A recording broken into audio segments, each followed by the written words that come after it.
Mapagpalang araw sa ating lahat mga kapamuso and welcome po sa ating prayer meeting. Salamat po sa Panginoon sa bawat isa po sa atin na patuloy po nakasuporta sa ating gawain, mapa face-to-face man po sa iba't ibang lugar at online. Ayan, bago po tayo mag-start, meron lang po akong gustong i-share po sa inyo. Ayan, batid naman po natin na tayo po sa bansang Pilipinas, tayo po ay meron lang dalawang weather season. So una po yung tinatawag nating dry season or tag-init, at yung wet season o tag-ulan. Pero focus lang po tayo doon sa dry season na generally, nagsisimula na ito mula November hanggang May. At alam niyo po ba, nahahati pa po pala sa dalawa yung dry season.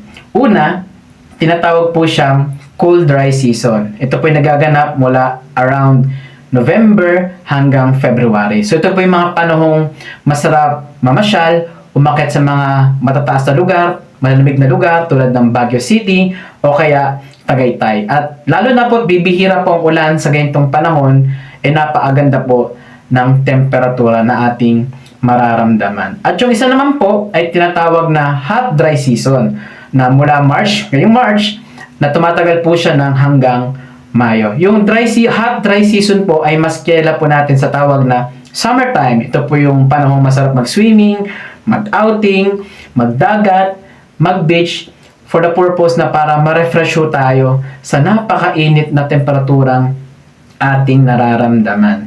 And sa mga ganitong panahon din po, nakakaranas po ng tagtuyot sa ating bansa yung ilang sa ating mga dam at sakahan. At dahil nga wala pa rin po masyadong ulan sa ganitong panahon, natutuyo po yung mga dam po natin at halos nagkukulang na po ng water supply yung ating mga irrigation or yung sakan. So may kita sa picture, yan yung halos nagbibitak-bitak na po yung lupa. Halos nakikita mo naman yung mga dry na bahagi ng ating dam kapag bumababa na po yung kanilang water level. And yes, mga kapamuso, kahit sa ating spiritual life, tayo ay maaari ring dumaan sa ganitong panahon. Pero may magandang may dudulot naman kapag natapos na ito or ating itong nalampasan sa biyaya ng Panginoon. At yun yung pag-uusapan po natin ngayong araw na may pinamagatang Your dry season is God's season. Sige po, tayo pa yung manalangin po muna. Mahabaging Diyos, maraming salamat po Panginoon Lord God sa pagkakataong itong muli.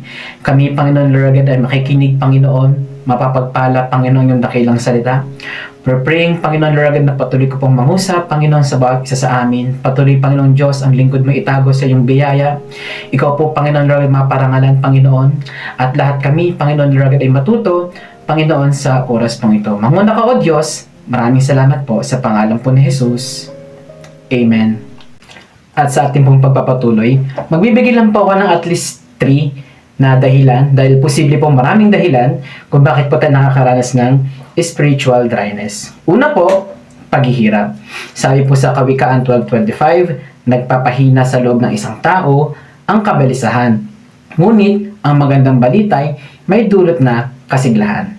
Ayan, sino po ba naman sa atin ang ayaw ng good news? Halimbawa, bilang ikaw empleyado, na-promote ka sa trabaho, tapos may dagdag kang sahod, tapos ikaw pa yung breadwinner ng family, ay masaya po yun kasi matutustusan yung pangailangan sa bahay. Pero paano kung kabaliktaran yung nangyari? Nagsara yung kumpanya, nawalan ka ng trabaho, habang nabubuhay ho tayo, ang bayarin naman po, tuloy-tuloy, may trabaho ka man o wala. At sa mga ganung pagkakataon, kahit bilang mananampalataya na tao, panghihinaan ho talaga tayo ng loob, tapos sunod-sunod pa yung mga problemang mararanasan natin. Ma-anxiety ho talaga tayo. At ang hirap po nung may anxiety ka. Ito po yung mga panahong restless ka na eh. Hindi ka na makatulog ng maayos, pabaling-baling ka sa higaan, nakapikit ka, pero yung utak mo tumatakbo. Nag-iisip kung ano yung mangyayari bukas, paano na masasettle yung ganito, paano mababayaran yung ganyan, at marami pang iba. Pangalawa po, emotional state. Yung pakiramdam po ng kawalang pag-asa sa buhay. Wala na po yung joy na ating naramdaman noon. Negative na po ang tingin natin sa paligid. Galit na ho tayo sa lahat ng tao. At dumating po sa punto na ina-isolate na lang natin ang ating sarili sa isang lugar o sa isang kwarto. At ini-endure na lang at niyayakap yung negatibong damdamin. Nililinger sa mind na talagang wala ng pag-asa yung ating sitwasyon.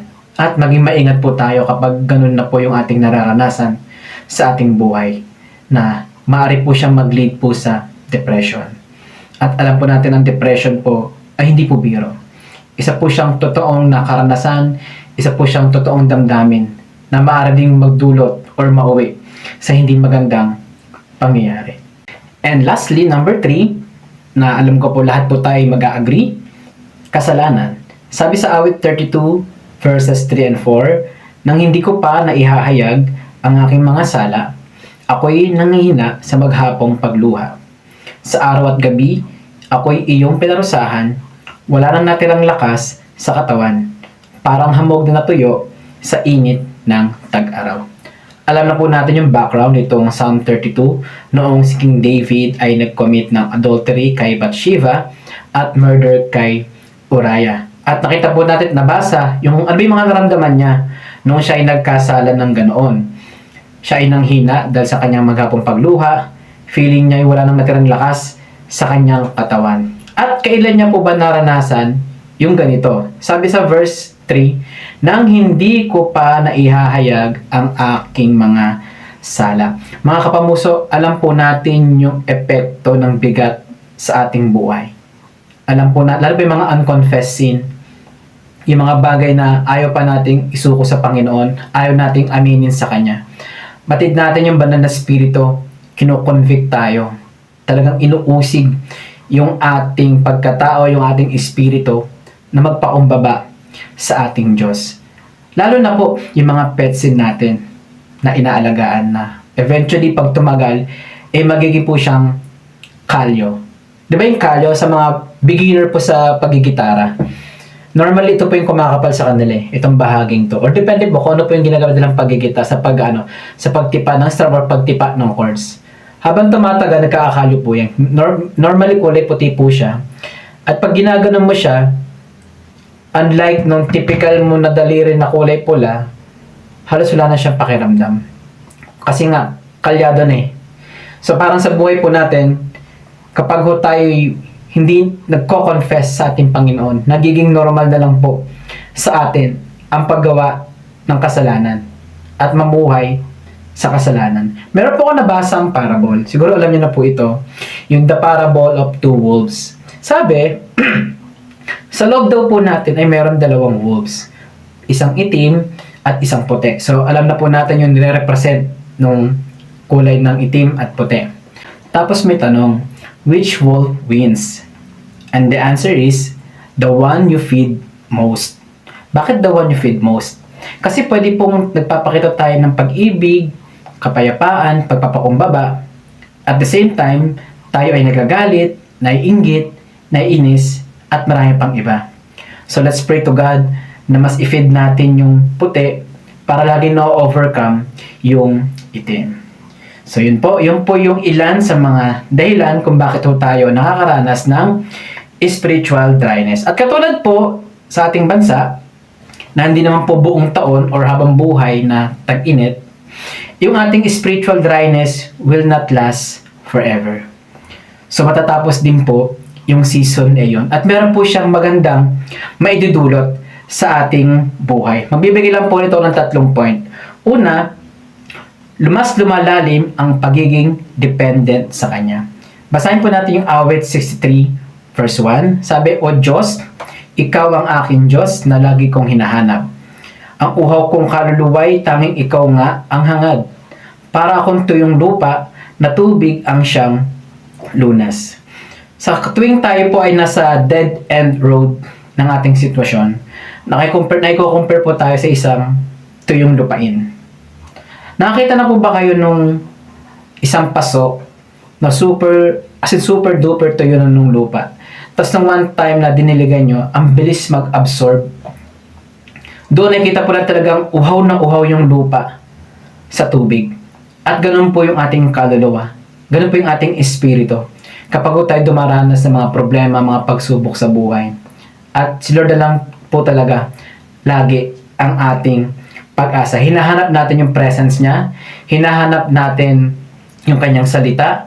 Mas sinisik natin yung kanyang presensya. Number 2, at mas nagre-rely ho tayo ngayon sa kanya nakatitik at nakasulat na salita. Number 2, mas naiayos ang character. Ang dryness season din po ay ginagamit ng Lord upang ma-refine po yung ating character. Mabago yung ating sarili, may magbago sa loob at labas ng ating pagkatao. Alam na po natin yung Romans 8:28. And we know that in all things, God works for the good of those who love Him and who have been called according to His purpose. At kung ano man yung mga character na gustong baguhin ng Lord sa ating buhay, dapat maging handa tayo. Kasi hindi natin alam kung ano yung proseso niya. Pwedeng madali, pwedeng mahirap, masakit, pero sa dulo ay worth it para mas maganap natin yung purpose niya sa ating mga buhay. At panghuli, para maihanda sa pagbabagong simula. Lamentations 3:23, They are new every morning, great is your faithfulness. Yung dry season po ng ating buhay ay hindi po katapusan ng ating kwento. Bagkus madalas yung pangayo yung pagpapasimulang muli, paghahanda sa bagong simula na mas malago, mas mabunga, at may mas paggaling sa ating buhay. Kaya may excite lang ho tayo sa bawat umagang ipinagkakaloob ng Lord sa atin. Dahil truly, meron po siyang ginagawa sa atin. At bilang pagkatapos po, tandaan po natin na when our brook dries up, like resources, hope, joy, it is not an accident, but a redirection toward trusting God, who turns wilderness into fruitful fields. Makakaranas po talaga tayo ng dry season. Pero isa po ang sigurado, mas magiging mapagtiwala po tayo sa ating Diyos sa mga ganoong panahon. Mas pagbubungahin niya po yung ating buhay, yung ating spiritual life. Kaya kung nasa ganitong season tayo ngayon, or kung sakali man dumating ito sa punto ng ating buhay, alahanin po natin meron po itong magandang medudulot sa atin pagkatapos. Just keep our faith. Dahil sa mga ganitong panahon, mas magpapakilala at mas mararanasan natin siya ng personal. Kaya mga kapamuso, tandaan po natin, our dry season is God's season. Manalangin po tayo. Mahabaging Diyos, maraming salamat po, O Panginoon, sa paalala, Panginoon, ng iyong salita. Kahit sa mga ganitong panahon, Lord God, Ikaw po, O Diyos, ay aming kasama. Na Ikaw, O Diyos, ay meron pa rin purpose, Panginoon. Para po kami ay may mas mapalapit sa iyo, mas maayos, Panginoon, yung aming mga character, Lord God, at maihanda kami, Panginoon, sa bagong season po, Lord God, ng aming buhay. Thank you, O Diyos, dahil hindi ka po kailanman nagkulang, Panginoon, Lord God, sa aming mga pangangailangan. And we're praying, Panginoon, na kami makatawid, Panginoon, for your glory, Panginoon, Lord God, sa season ito ng aming buhay. Purihin ka, O Diyos. Salamat po sa pangalan po ni Jesus. Amen. Salamat po. Mabuti po ang Diyos.